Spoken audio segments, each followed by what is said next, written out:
Right. Uh, Good afternoon. Welcome to Machine Building Live. My name's Derek Coulson, and I'm going to be talking about CE marking and the need for an EU Authorised Representative. Just a little bit of history. I got into CE marking in 1995.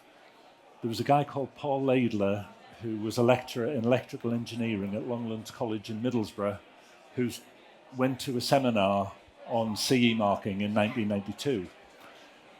He set up an organisation called Longlands Advisory and Consultancy Services, based in the college, to assist small to medium enterprises in the northeast of England with CE marking. His first customers were Samsung in Korea and Gillette in Boston. It was the big blue chip companies that were interested, and it took off. I joined in 95, and there was about 5 or 6 of us doing CE marking at the time. In 1998, the college got a new principal who decided that anything not related to education was a waste of time, and we were all going to get fired. So we left to set up Laidler Associates with Paul as managing director. We didn't have a health and safety qualification between us, but we were all time-served engineers, mechanical and electrical. So to prove our competence, we set up Laidler certification, which was a notified body. As part of that, we had to meet with the HSI and the DDI twice a year, and that was quite useful. In 2010, Paul decided he wanted to retire, and the company became the UK machinery division of TÜV-SÜD, a global notified body. We were about 35 people at this time, and we joined an organisation of about 17,000 people. So it was a big change. I left in 2012 to set up Safe Machine Limited, partly because my boss wanted me to sit in the office telling everybody else what to do, and I wanted to go and look at machines, because that's the fun part. Safe Machine is an independent machinery safety consultancy. One of the things that we did was to work with Japanese and American consultants to act as the person to compile the tech files in the EU. With Brexit, we were no longer allowed to do this, so we set up whole tech files in Ireland to do that. So that's me. So I'm going to talk briefly about CE marking, and relevant primarily to machinery. The main directive is the Machinery Directive 2006-42 EC. This is being replaced in January 2027 with a new machinery regulation, EU 2023-1230. There's quite a few differences, so any machinery that is currently CE marked, anything after January will have to be re-CE marked to the new requirements. So if you build series machines, you will have to review. If you build one-off machines, from the 20th of January 2027, they will need to meet the new requirements. So there will be some changes coming. The Low Voltage Directive applies where there's electrical equipment. If you're building machinery, the Low Voltage Directive is covered within the Machinery Directive, and you don't need to list the Low Voltage Directive on the declaration, and you shouldn't list it. The Electromagnetic Compatibility Directive might apply, as might the Pressure Equipment Directive and the ATEX Directive. All of these need additional requirements and testing. CE marking is all about meeting the essential requirements of the directive or the relevant harmonised European standard. It's up to the manufacturer to determine which directives and standards apply. There are around 70 directives that apply to CE marking, a lot of them not applicable to machinery. There is a full list on the Whole Tech Files website, www.wholetechfiles.eu. Most important part of CE marking, or UKCA marking for the UK, is addressing the essential health and safety requirements. One of the things that we often see are technical files where this hasn't happened, and it's the most important document in a technical file. You need to explain how you meet those requirements. You could do it by using harmonized standards. Every directive has standards that are harmonized to that specific directive. You must compile a technical file which must have at least an EHSR or EN standard checklist, risk assessments, that's a really key part of it, any calculations, drawings, test results, copies of component declarations, and instruction manual. A declaration must be issued declaring the product compliant to the relevant directives or regulations, signed by somebody responsible within the organisation. The technical file must be made available in the EU to the enforcement authorities and the authorities of any other European Economic Area for at least 10 years following the date of manufacture of a machine, or 10 years after the last machine produced in the case of series production. If you're UK CA marking just for the UK, the same applies, but the file is held by the manufacturer in the home country. There is no requirement for a UK Authorised Representative. The scope of the Machinery Directive is machinery, which works on its own, interchangeable equipment powered by a secondary source, safety components, lifting accessories, chains, ropes and webbing, and removable mechanical transmission devices, and partly completed machinery, which is machinery which can't work on its own. It's designed to be incorporated into other equipment. The same definitions are in the new machinery regulation as well, so that still applies. Article 5 of the Machinery Directive requires that if you're placing on the market, so selling the equipment, or putting into service, so that might be equipment that you built yourself, you must go through the CE or the UK CA process.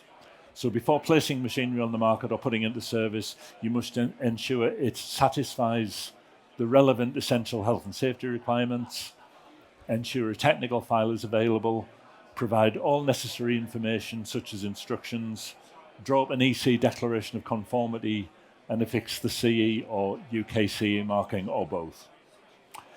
If you're building partly completed machinery, you follow the same process, but you only identify the essential requirements that apply, that have been complied with. For partly completed machinery, a lot of the requirements will not apply. You must supply assembly instructions and a declaration of incorporation listing the applicable EHSRs. These documents must accompany the machinery and become part of the technical file for the machinery it's being incorporated into. You should not add CE or UK CA marking to partly completed machinery. So if you are supplying machinery into the EU or Northern Ireland from the UK or any other third country, you must apply CE marking. If CE marking is applied, you need an economic operator based in the EU to hold the technical documentation. If you only sell to England, Scotland or Wales, then CE marking should be replaced by UK CA marking. If you supply both EU and UK, CE and UK CA should both be applied. Go on. The UK have agreed that they will accept most CE marked equipment at present, but it's unclear what will happen in January 2027 because the two sets of regulations will diverge. And we just don't know what's going to happen. It's possible the UK might adopt the EU legislation. It's possible they might just go their own way. We'll have to wait and see. The need for an authorised representative or somebody to hold the file in the EU comes from Regulation 2019/1020. This was introduced on 16th of January 2021, and it requires that anyone supplying products that are CE marked into the EU to have the technical documentation held by either an EU-based importer, fulfilment centre, or an EU authorised representative. An importer might represent several companies and several different products, and you may not want to share your technical file and intellectual property with an importer. A fulfillment centre generally supplies retail equipment, so places like Amazon are fulfillment centres. They don't normally supply the manufacturing industry. If there is no importer, fulfillment centre or EU office, then you need an EU Authorised Representative. It's possible that EU Customs or Turkish Customs may refuse entry to the equipment if there's no identified EU Authorised Representative. In my experience, Turkish Customs are far stricter than anybody else, with the French Customs a close second. There haven't been any penalties that I'm aware of at the moment, but Article 41, Paragraph 2 states, penalties provided for shall be effective, proportionate and dissuasive. So it is likely that they could stop equipment going in or possibly fine people. We'll have to, again, that's something we've got to see what happens. Whole Tech Files is based in the Republic of Ireland, and we provide an EU Authorised Representative service. So to be an Authorised Representative, we have to have a mandate, which is effectively a contract, and review the technical file. The Authorised Representative has a responsibility. So whereas when we all acted as the person to compile a technical file, the only responsibility we had was to hand over that documentation to whoever requested it. We had no responsibility for the content. So if it was a pile of rubbish, as long as we handed it over, that was fine. The Authorised Representative has to provide the technical documentation to the authorities and has to work with the authorities. So we have to check the documentation to make sure that it's suitable for purpose. If the documentation is not adequate, we can refuse to be an Authorised Representative, which can cause problems, might restrict access into the EU or Turkey. Medical devices and waste electrical products have their own specific requirements, which we don't deal with. Manufacturers have a responsibility to make sure that the equipment is CE marked correctly, so they need to make sure that the CE documentation is all up to date and adequate. The declaration will often require updating and the Authorised Representative identified. Some directives, including the Machinery Directive, require the manufacturer's name and address to be identified on the manufacturer's plate. So certainly for machinery, at the moment, it needs to be there. It doesn't seem to be required from 2027 in the new regulation.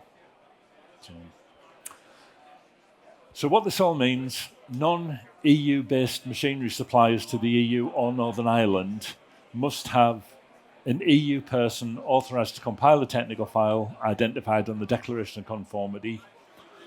They must have an EU importer, fulfilment centre, or EU authorised representative who can provide the technical documentation on request and must work with the authorities as required. Again, it's possible that EU or Turkish customs could prevent machinery being imported into the EU from outside if this documentation isn't in place. We can act as EU authorised representative as we're based in the Republic of Ireland. Suppliers to the UK do not need to meet this requirement. It's been taken out of the UK legislation. So the documentation is held in the country of origin.